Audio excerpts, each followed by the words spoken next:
Olá, como é que vocês estão? Eu sou a Sara e hoje eu trago para vocês a resenha do livro A Casa das Orquídeas, de Lucinda Riley. Começando com um spoiler de que esse livraço de 500 páginas conseguiu me tirar de uma ressaca literária enorme, que eu já tava há quase 2 meses sem conseguir engatar numa leitura e encontrar um livro que realmente me agradasse. Então, geralmente a gente sai da ressaca com um livro curtinho, mas eu saí da ressaca com um livro de 500 páginas. Então, vamos lá. A obra começa contando a história de Júlia. A Júlia cresceu nessa propriedade, não diretamente dentro da mansão, mas ela cresceu naquela propriedade porque a família dela trabalhava para os donos da mansão. O avô dela era o jardineiro e a avó dela era como se fosse uma camareira. Ela cuidava ali das senhoras e das senhoritas que passavam pela casa. A gente descobre logo no início que a Júlia tá passando por um momento muito difícil.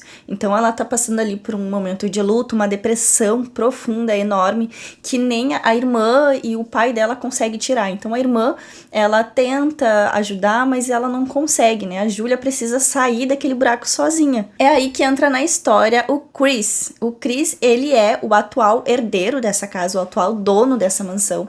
E ele... Só que assim, na época em que os avós da Júlia trabalhavam naquela casa, era uma propriedade riquíssima, era uma propriedade que dava retorno, dava lucro, então a própria casa gerava receita. Só que nos dias de hoje, o Chris herdou basicamente uma casa que precisa de muita reforma para continuar de pé, ela não tem lucro nenhum, só tem gasto, e um título de nobreza que nos dias de hoje não serve para basicamente nada. Então, por causa disso, Christopher, ele se vê obrigado ali a ter que vender aquela propriedade. Então, ele acaba encontrando alguém que queira vender, ele vende não, né? Ele tá num processo de venda da propriedade e ele vai ficar ali com um pedacinho de terra ali, com umas casinhas, umas cabaninhas, que era onde os empregados moravam antigamente, para ele conseguir viver. Então, o herdeiro, basicamente, por não ter dinheiro, acaba tendo que perder a casa e fica só com um pedacinho de terra onde os próprios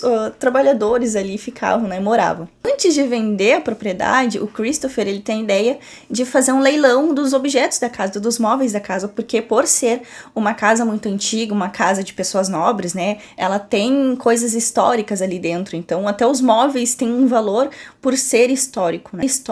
E durante esse leilão, ele revê a Júlia, porque a irmã da Júlia acaba conseguindo tirar a Júlia de casa e levar nesse leilão, porque elas têm a ideia ali de comprar um presente pro pai delas. Enfim, né, como o pai delas também teve um momento em que ele morou ali na propriedade, não, naquelas terras ali, elas acabam tendo a ideia de ir lá comprar algo que seja da propriedade, pra ver se traz uma memória afetiva pro pai dela, né? Então é aí que a Júlia e o Christopher se reencontram, né? Eles tiveram um breve contato quando eles eram crianças, e agora que eles se reencontraram, eles se veem ali numa situação em que os dois criam uma grande amizade e que essa amizade vai conseguir ajudar os dois a recuperar os próprios traumas, né? Até porque o Chris também é uma pessoa que estava precisando de ajuda e só que ele não tinha encontrado uma pessoa para isso ainda. Então ali cresce uma grande amizade entre os dois. Bom, então neste meio tempo, como eu disse, o Chris ele vai ter que vender aquela propriedade, ele vai morar ali nas cabaninhas onde eram dos trabalhadores. E uma dessas cabanas era onde a família da Júlia morava.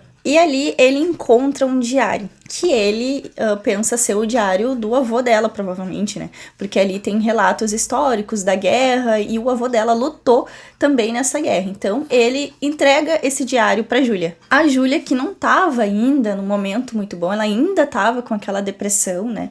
Ela tava tentando se reerguer, ela não lê esse diário, ela acaba levando esse diário para a avó dela e entregando para a avó dela, né? Ela diz que tem interesse em ler, mas ela achou que o certo seria entregar para a avó dela, porque podia ter alguma intimidade ali que elas não gostariam de ser exposta, né? A avó da Júlia, quando vê o diário, ela tem uma reação um pouco estranha, né? Então ela demonstra ali que tem muitos segredos guardados naquele diário, e não só no diário, né? Mas muitos segredos do passado que poderiam vir à tona assim que esse diário fosse lido. Então, mesmo assim, mesmo sabendo que poderiam ser segredos que impactariam muito na vida das pessoas, a avó da Júlia decide começar a contar essa história. E é nesse momento que a gente vê a ligação entre a família do Chris, os donos da propriedade, e a família da Júlia, que eram os empregados ali daquela casa. A gente descobre que tanto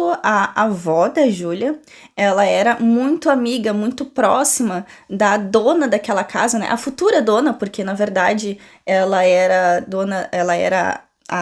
como se diz, acho que camareira, ela era a camareira da menina que ia se casar com o filho do atual proprietário, né? Então, certamente, no futuro, eles seriam os próximos donos, assim que os pais, né, viessem a morrer. E aí a gente descobre que tanto a avó da Júlia, ela era muito amiga da dona da casa, assim como o avô da Júlia também era muito amigo, muito próximo do dono da casa, né? Então, o avô da Júlia, ele era jardineiro, porém ele lutou junto na guerra com o proprietário da casa na época, né?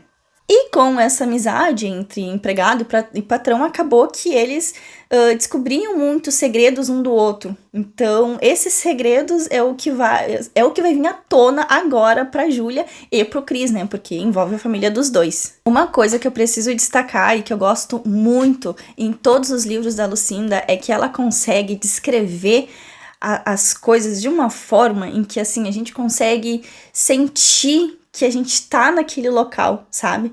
Eu não gosto muito daquela escrita em que descreve muito detalhadamente as coisas, né?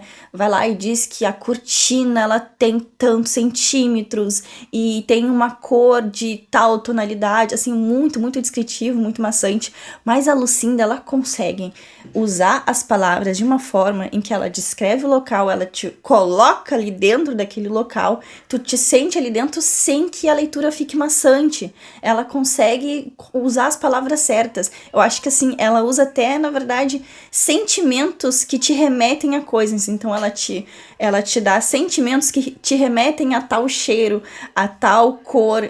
Então assim, eu não sei como ela faz isso, mas eu sei que quando eu leio um livro dela, eu sempre consigo entrar dentro da história, entrar dentro do local em que ela tá descrevendo. Eu, inclusive, me arriscaria a dizer que a casa é como se ela fosse uma entidade ali, é como se ela fosse um personagem, porque ela tem tanto.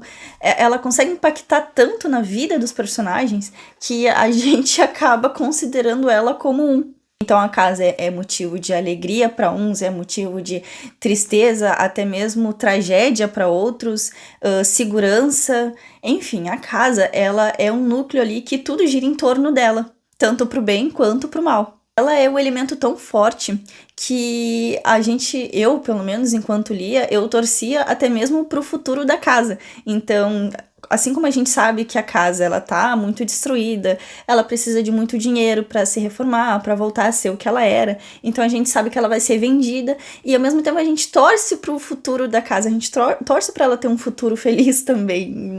É estranho falar isso, mas a gente torce para que aquela propriedade ela não suma, né? Não seja liquidada, não seja destruída e só construam, sei lá, prédios ali naquele terreno. A gente torce para que a pessoa que fique com a casa consiga continuar essa história, né? Consiga dar continuidade a todo esse histórico da casa. Mas, daqui a pouco, né, talvez dando um final feliz para ela e para as pessoas que vão morar nela.